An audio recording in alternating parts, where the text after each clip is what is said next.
بسم اللہ الرحمن الرحیم الحمد للہ رب العالمین والصلاة والسلام علی سید الانبیاء والمرسلین وعلی آلہ واصحابہ واتباعہ وازواجہ وعلماء امتہ ومن تبعہم بإحسان الی یوم الدین، اما بعد فاعوذ باللہ من الشیطان الرجیم، بسم اللہ الرحمن الرحیم، یا ایہا الذین آمنوا اتقوا اللہ وذروا ما بقی من الربا ان کنتم مؤمنین فإن لم تفعلوا فأذنوا بحرب من اللہ ورسولہ۔ وقال النبی صلی اللہ تعالی علیہ وسلم، درہم ربا يأكله الرجل وهو يعلم أشد من 36 زينة۔ وعن جابر رضي الله تعالى عنه قال، لعن رسول الله صلى الله تعالى عليه وسلم آكل الربا وموكله وكاتبه وشاهديه وقال هم سواء، أو كما قال عليه الصلاة والسلام، صدق الله تعالى وصدق رسوله النبي الكريم۔ قابل سر احترام بزرگوں، بھائیوں اور دوستوں، آج کی اس مجلس میں ہمیں جس موضوع کے ماتحت رہتے ہوئے چند باتیں سمجھنی ہے وہ موضوع ہے سود کی قباحت، سود کی برائی اور اس کی چند مروجہ شکلیں۔ بزرگوں اور بھائیوں، دنیا میں انسان کو اپنی زندگی گزارنے کے لیے مال کی ضرورت تو پڑے گی۔ مال کے بغیر انسانی زندگی ایک قدم بھی آگے نہیں بڑھ سکتی۔ اسی لیے اللہ تعالیٰ نے قرآن کریم کے اندر مال کے بارے میں فرمایا ہے قیاما للناس، سورہ نساء کے پہلے صفحے میں ہے، وَلَا تُؤْتُوا السُّفَهَاءَ أَمْوَالَكُمُ الَّتِي جَعَلَ اللَّهُ لَكُمْ قِيَامًا، تم ناسمجھ لوگوں کو ان کا مال ان کے حوالے مت کرو۔ پھر وہ مال کیا ہے؟ جَعَلَ اللَّهُ لَكُمْ قِيَامًا، اللہ نے اس مال کو تمہارے لیے قیام بنایا ہے، زندگی گزارنے کا بڑا سہارا بنایا ہے۔ تو مال تو زندگی گزارنے کا بہت بڑا سہارا ہے۔ مال کے بغیر انسان کی زندگی 2-4 قدم بھی آگے نہیں بڑھ سکتی۔ لیکن میرے بزرگ اور بھائیوں، مال کے سلسلے میں انسان اور مسلمان آزاد نہیں ہے۔ مال کے سلسلے میں ہر مسلمان کی ذمہ داری بنتی ہے کہ 3 چیزوں کا مکمل خیال رکھے۔ پہلی بات تو یہ ہے کہ مال جو انسان کما رہا ہے وہ حلال کا ہے کہ وہ حرام کا ہے۔ سب سے پہلے تو اس کی تحقیق ضروری ہے کہ میرے پاس جو مال آ رہا ہے ہوٹل سے، کٹلری سے، اسٹور سے یا وہ گلے سے، کسی بھی طریقے سے میرے پاس جو مال آ رہا ہے وہ حلال کا مال ہے یا پھر حرام کا مال ہے۔ نمبر 2 پر مسلمان کی ذمہ داری ہے کہ اس مال کے آنے کے بعد، حلال مال کے آنے کے بعد، اس کے اندر اللہ کی طرف سے جو حقوق واجبہ اور نافلہ ہے اس کو ادا کرے۔ حلال مال ہے لیکن اللہ نے اس کے اندر جو حقوق واجبہ اور نافلہ نہیں رکھے ہیں وہ ادا نہیں کر رہا ہے، تب بھی انسان خطرے میں ہے۔ حلال مال ہونے کے باوجود بھی اگر آگے کا راستہ کلیئر نہیں ہے تو میرے بھائیوں انسان خطرے میں ہے۔ تیسری ذمہ داری یہ ہے کہ حلال مال جب خرچ کر رہا ہے اس وقت اس کی دل کی کیفیت کیا ہے؟ کیا دکھلاوے کے لیے خرچ کر رہا ہے یا صرف اور صرف اللہ کی رضا جوئی کے لیے خرچ کر رہا ہے؟ اس لیے حدیث شریف میں 3 شخصوں کے لیے وعید بیان کی گئی ہے۔ ایک سخی آدمی ہے، اللہ کے راستے میں مال بہت خرچ کر رہا تھا لیکن اس کا مقصد تھا ناموری مقصد تھا، اجنبی تھا، ناموری مقصود تھی، اللہ نے اس کی سخاوت کو قبول نہیں فرمایا۔ تو میرے بزرگوں اور بھائیوں، مال ہمارے پاس آتا ہے، 3 ذمہ داریاں ہیں ہمارے پاس۔ مال حرام کا ہے کہ حرام کا ہے؟ نمبر 2، خرچ کہاں کیا جا رہا ہے، خرچ ہوتا ہے کہ نہیں، پورا ہوتا ہے کہ نہیں ہوتا، خرچ کرتے وقت انسان کے دل کی کیفیت کیا ہے، کہیں ایسا نہ ہو کہ میرا یہ مال دنیا میں میرے لیے عذاب اور مصیبتیں لانے کا ذریعہ بنے اور آخرت میں عذاب اور وبال بن کر کے میرے پاس آئے۔ اسی لیے نبی پاک صلی اللہ تعالی علیہ وسلم اپنی دعاؤں کے اندر مانگا کرتے تھے، اللہم انی اعوذ بک من مال یکون علی عذابا ومن ولد یکون علی وبالا، مال ایسے مال سے پناہ مانگتا ہوں جو میرے لیے عذاب بنے، ایسی اولاد سے پناہ مانگتا ہوں جو میرے لیے وبال بن جائے۔ میرے بھائیو، ہم آزاد نہیں ہیں، اللہ کے احکامات کی لگام ہمارے گردن پر پڑی ہوئی ہے، مومن آزاد نہیں ہے، شریعت کے دائرے کے اندر مقید ہوتا ہے۔ انسان جب حلال کا مال کماتا ہے اور اپنے بچوں کو، اپنے گھر والوں کو اور اپنے آپ کو حلال مال کھلاتا ہے، حلال مال جب انسان کے پیٹ میں جاتا ہے، میرے بزرگوں، ایک قسم کے انوارات اور برکات پیدا کرتا ہے جو انسان کو طاعت پر کھڑا کرتا ہے۔ حلال روزی، حلال لقمے اپنے اثر ضرور دکھلائیں گے۔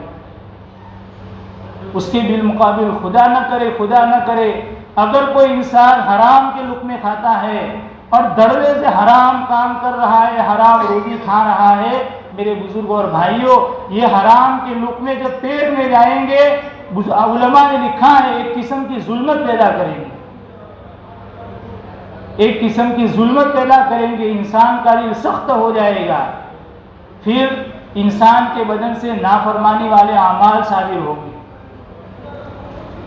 اسی لیے امام ابو داؤد علیہ رحمہ کے معاصر ہے، ان کے ایک ساتھی ہے سہل ابن عبداللہ تستری رحمۃ اللہ علیہ، امام غزالی علیہ رحمہ نے ان کا قول احیاء العلوم کے اندر نقل فرمایا ہے، فرماتے ہیں من اکل حرامن، جس نے حرام کا کھایا، سہل ابن عبداللہ تستری رحمۃ اللہ علیہ فرماتے ہیں جس نے حرام کا کھایا، اسد جوارحہ، اس کے بدن کے اعضاء نافرمانی کریں گے، ہر حال میں اس کے بدن کے اعضاء نافرمانی کریں گے، اسد جوارحہ۔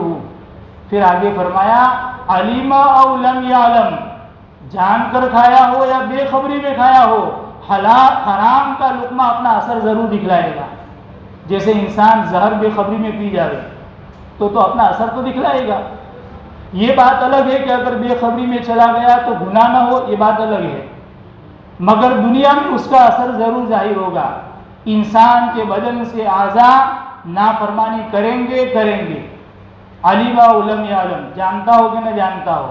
پھر فرمایا شاء او لم یشاء، وہ آدمی چاہے یا نہ چاہے، آنکھ غلط دیکھے گی، ہاتھ غلط پکڑیں گے، بد نظری کرے گی، پیر غلط چلیں گے، چاہے انسان چاہے یا نہ چاہے، حرام کا لقمہ چین کرنے نہیں دے گا۔ حرام کا لقمہ جذبات پر ابھارے گا، نفسانی خواہشات پر ڈالے گا، خدا کے احکامات کی لگام کو پار کر کے انسان کو کہیں نہ کہیں سے ڈال دے گا۔ حرام کی روزی میرے بھائیوں چین نہیں کرنے دے گی۔ اسی لیے امام حضرت اقدس تھانوی علیہ رحمہ کے ایک استاذ ہے، حضرت ان کا ذکر اپنی کتابوں کے اندر، اپنی ملفوظات کے اندر بارہا فرماتے ہیں، جن کا نام ہے حضرت مولانا یعقوب صاحب نانوتوی علیہ رحمہ۔ یہ حضرت حکیم الامت رحمہ اللہ کے استاد ہے۔ فرماتے ان کے بارے میں فرماتے حضرت تھانوی علیہ رحمہ فرماتے ہیں ہمارے استاذ کی ایک مرتبہ کسی صاحب نے دعوت کی، اتفاق ایسا کہ دسترخوان پر جو کھانا تھا وہ مشتبہ مال سے تیار ہوا تھا، حرام نہیں کہہ رہا ہوں، مشتبہ کا لفظ ہے، مشتبہ مال سے تیار ہوا تھا۔ حضرت کھانے کے لیے بیٹھے، صاحب کشف آدمی تھے، کھانے کے لیے بیٹھے، لقمہ لیا، منہ کے اندر ڈالا، ان کا لقمہ ابھی حلق کے نیچے اترا نہیں تھا اور ان کو کشف ہو گیا کہ یہ مشتبہ مال سے تیار ہوا کھانا ہے، فوراً اس کو نکال دیا۔ حضرت مولانا یعقوب صاحب نانوتوی علیہ رحمہ فرماتے ہیں اس کی نحوست یہ ہوئی کہ 2 مہینوں تک